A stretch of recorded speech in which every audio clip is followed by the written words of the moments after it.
Hi, St. Simon's, and anybody else. This is Wednesday, the 25th of March, the most extraordinary conditions that we're in. And I'm just going to read something from the Bible and then say some thoughts that I've had on it. This is from Acts chapter 27 and reading from verse 27. And it picks up a story halfway through where it speaks of Paul and others who are lost at sea and the elements are driving against them. On the 14th night, we were still being driven across the Adriatic Sea when about midnight the sailors sensed they were approaching land. They took soundings and found that the water was 40 meters deep. A short time later, they took soundings again and found it was 30 meters deep. Fearing that we would be dashed against the rocks, they dropped 4 anchors from the stern and prayed for daylight. In an attempt to escape from the ship, the sailors let the lifeboat down into the sea, pretending they were going to lower some anchors from the bow. Then Paul said to the centurion and the soldiers, "Unless these men stay with the ship, you cannot be saved." So the soldiers cut the ropes that held the lifeboat and let it drift away. Just before dawn, Paul urged them all to eat. "For the last 14 days, he said, you have been in constant suspense and have gone without food. You haven't eaten anything. Now I urge you to take some food. You need it to survive. Not one of you will lose a single hair from his head." After he said this, he took some bread and gave thanks to God in front of them all. Then he broke it and began to eat.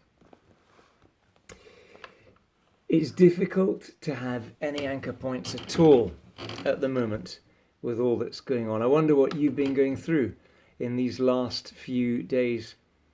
In the last 24 hours, I went for a walk in a very empty shepherd's bush at what would normally be crazy busy time. And I stood at the traffic lights looking across to Westfield from the West 12 Centre, and in 3 changes of lights, only one person walked across in the middle change. Lots of crazy things going on, things that would be difficult to conceive even a while ago. In this last day, I set up a WhatsApp group for 20 church leaders from this part of London, part of my new role as Area Dean of Hammersmith and Fulham.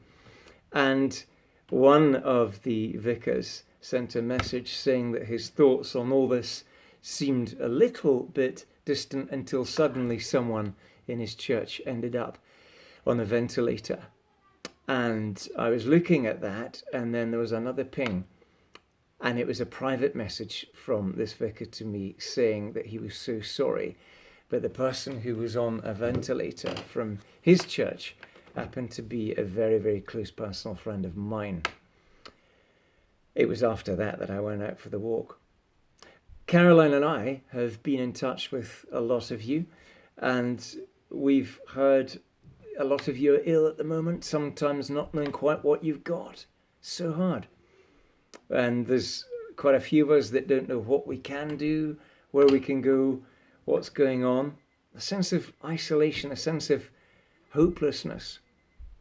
Also, we've been moved about different people who've been doing different things, not least the person who's going to be going into ICU quite a lot to work to help save the lives of others. Many of you will have been going through lots of things like that. The new normal isn't comfortable.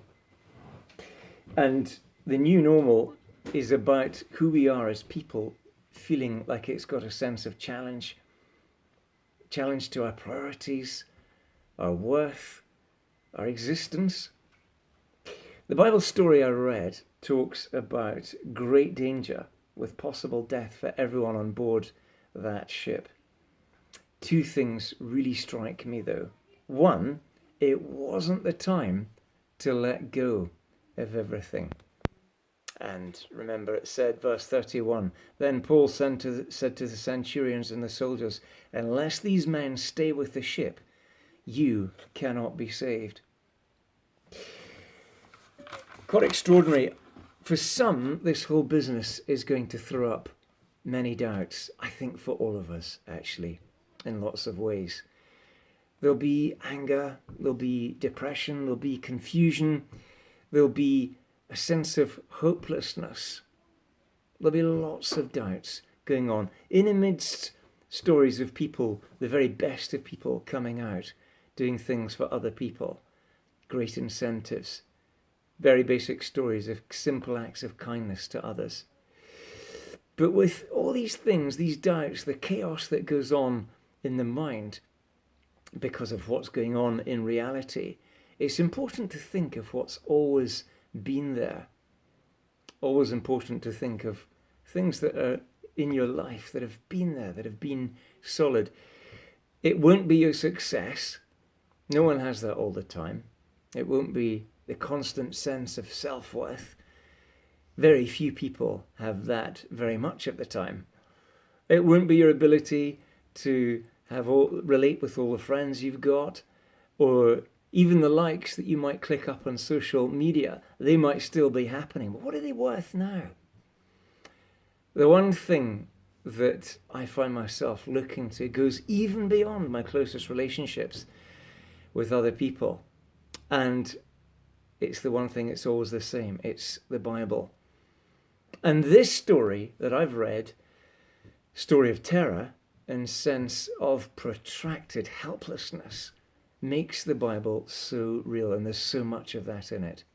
It's about real people, a real situation, and yet a real God who is there for us to trust no matter what comes our way. It's very hard, very real, but God offers hope through the Christ of the cross to anyone who turns to ask for it. So it's not the time to give up. I think the Bible is going to become a lot more important to a lot of people, perhaps people who've not looked at the Bible before. The second thing that strikes me about the story is how practical it is, especially at the end. Verse 35, you might remember it said this: after he said this, Paul took some bread and gave thanks to God in front of them all. Then he broke it and began to eat.